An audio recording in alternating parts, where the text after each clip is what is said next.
Hallo und herzlich willkommen beim 36. Internationalen Dokumentarfilmfestival München. Herzlich willkommen im DocFest München at Home, unserer diesjährigen Online-Ausgabe. Herzlich willkommen hier im wunderschönen Silbersaal im Deutschen Theater. Hier, wo ich jetzt sitze, würden normalerweise Sie sitzen und unsere Dokumentarfilme anschauen.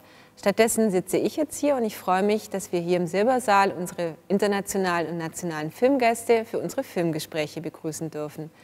Mein Name ist Monika Haas, ich bin Teil des Programmteams und ich freue mich sehr auf das Gespräch, das jetzt folgt, mit Lova Nantiena, einem Regisseur aus Madagaskar, mit seinem wunderhübschen, wunderschönen, tollen Wettbewerbsbeitrag im Wettbewerb Doc Horizonte, Asa Kiwi, Morning Star, den wir hier beim Festival als Deutschlandpremiere zeigen. Bonjour, Lova. Bonjour, je m'appelle Lova Nantiena. Je suis le réalisateur du film Asa Kiwi, Étoile du matin. Lova, how did you learn about the resistance from the fishermen in the southwest of Madagascar in Tulea? Are you from there? Are you from Tulea? Je ne suis pas de Tuléar, je ne suis pas non plus Vez ou le peuple de Edmond. Je suis quelqu'un qui vient d'Antananarive, la capitale de Madagascar. C'est à 1000 km de là où se passent les choses. Et j'ai entendu parler de cette lutte quand j'ai fait un repérage sur mon autre film qui se passe dans cette zone-là.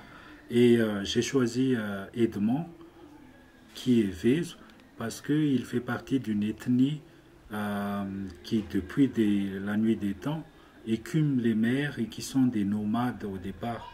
Et l'ethnie Vez ne vit principalement que par la pêche. Et c'est pour ça que ça m'a intéressé, parce que c'est encore un mode de vie traditionnel qu'il a. A question regarding that very special music. Is it traditional music from Madagascar or specifically from this tribe? Ça fait partie du patrimoine musical de Madagascar. C'est aussi une musique spécifique de cette région. Et Remanin, qui fait la musique du film, c'est quelqu'un qui fait le beku. Et le beku, c'est une musique sacrée qu'on fait pendant les rituels mortuaires et en communication avec les ancêtres. Et c'est ça qui m'intéressait, de mettre en valeur que la place des ancêtres à Madagascar est toujours prégnante. Et c'est très important pour les Malgaches d'être toujours en connexion avec les ancêtres. Et dans cette lutte qu'on voit dans le film, le quotidien de ces personnages filmés sont toujours liés avec les ancêtres. Et ils ne font rien sans la permission des ancêtres. Donc c'est une des régions qui ont gardé encore une identité culturelle forte en lien avec les ancêtres, parce que pendant le tournage, là, on a dialogué avec les esprits qui nous ont laissé des messages avec Edmond. Et ça m'importait d'écouter le message des ancêtres, de transmettre ça avec les gens d'aujourd'hui, afin de prolonger dans le futur ce qu'on va laisser à la génération future si on commence à détruire l'environnement de ces peuples qui vivent avec un mode de vie plus ou moins respectueux de l'environnement. Did you make this film because you wanted to show the life of ordinary fishermen with their simple instruments, or did you want to document the resistance of that fisherman?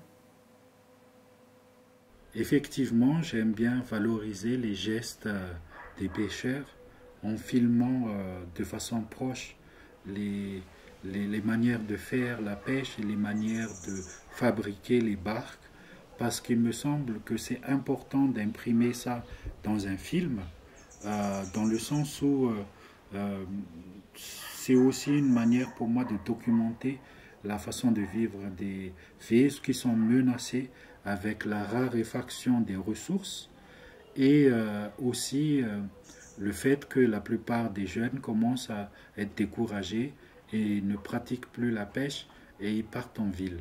Donc c'est pour ça, ça me semble important de focaliser de temps en temps mon cadrage dans les gestes, les mains, les corps des pêcheurs pour voir de plus près la dureté de leur travail.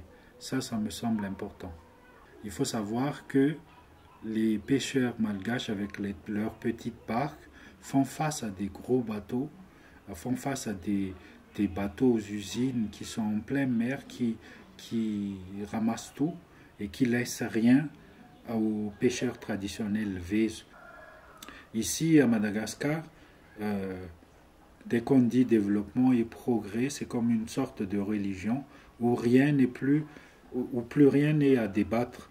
Et ce qui m'intéresse à travers ce film, c'est que certaines parties de la population, pour ne pas dire la grosse majorité de cette population, remet en question ce genre de développement qui détruisent la nature, qui acculture les gens, parce qu'il y a une perte d'identité culturelle, et avec des conséquences dramatiques en écologie.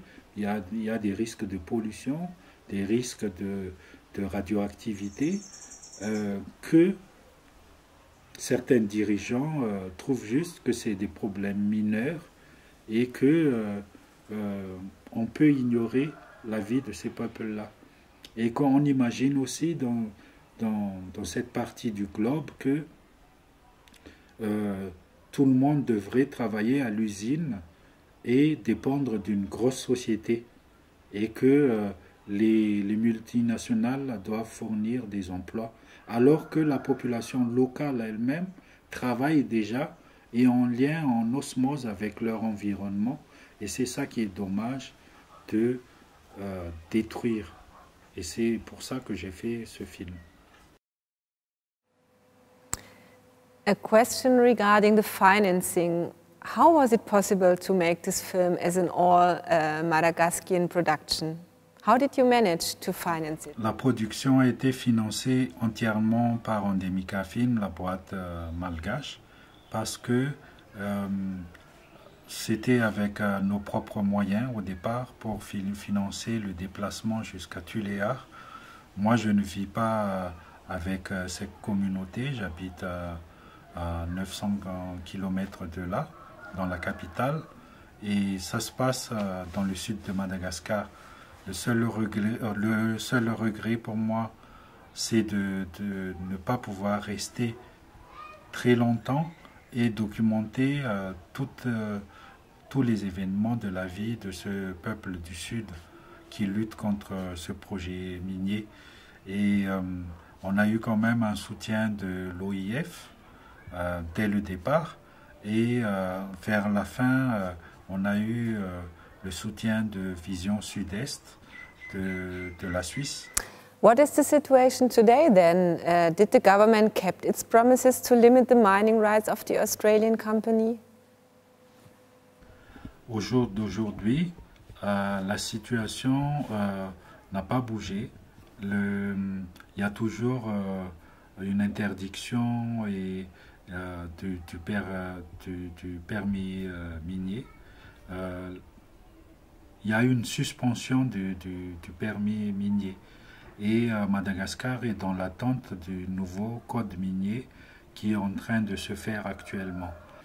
L'État a interdit toute communication de la part de ce projet minier et que ces gens qui parlent du projet minier se mettent hors la loi en parlant dans les médias de ce projet.